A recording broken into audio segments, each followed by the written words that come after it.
২০২৩ সালে বাংলাদেশের food delivery মার্কেটের ভ্যালুয়েশন ছিল প্রায় ১,৫০০ কোটি টাকা। মজার ব্যাপার হচ্ছে এই মার্কেটের 35% শেয়ার যে প্লেয়ার হোল্ড করে সে মার্কেটিং আসলে তেমন একটা স্পেন্ডই করে না। একটা বিজনেস কাস্টমার পায় কিভাবে? বিভিন্নভাবে পেতে পারে, বাট আজকে আমরা কথা বলবো পিৎজা বার্গ নিয়ে।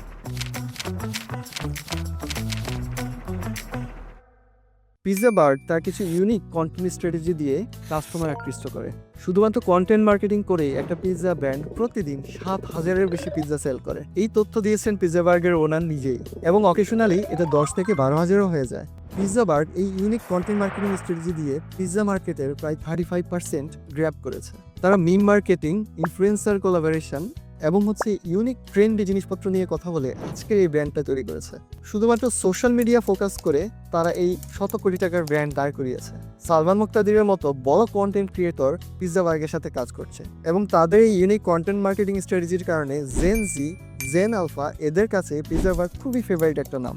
আমরা অনেক সময় যখন একটা ব্র্যান্ড লঞ্চ করি, social media marketing, content marketing এই ব্যাপারগুলোকে আমরা খুব একটা গুরুত্ব দেই না, বাট পিৎজা বার্গ এই জিনিসটাকে লেভারেজ করে আজকে এই পজিশনে এসেছে। ইউনিক কন্টেন্ট মার্কেটিং এর পাশাপাশি তাদের যে কাস্টমার সার্ভিস, কাস্টমারের সাথে বিহেভিয়ার, সেই ব্যাপারগুলো খুবই চমৎকার। যেমন আপনি যদি পিৎজা বার্গের কোনো ব্রাঞ্চে যান, তারা এমনভাবে আপনাকে রিসিভ করবে মনে হবে আপনি কোনো বিয়ের দাওয়াতে এসেছেন। এই ছাড়া তারা কন্টিনিউয়াসলি কাস্টমার স্যাটিসফ্যাকশন নিয়ে কাজ করে, কাস্টমার থেকে কন্টিনিউয়াস ফিডব্যাক নেয়, এবং কাস্টমার যদি কোনো কারণে আনহ্যাপি হয় সেক্ষেত্রে তাকে স্যাটিসফাইড করার জন্য ইনস্ট্যান্ট প্রয়োজনীয় ব্যবস্থা নিয়ে থাকে।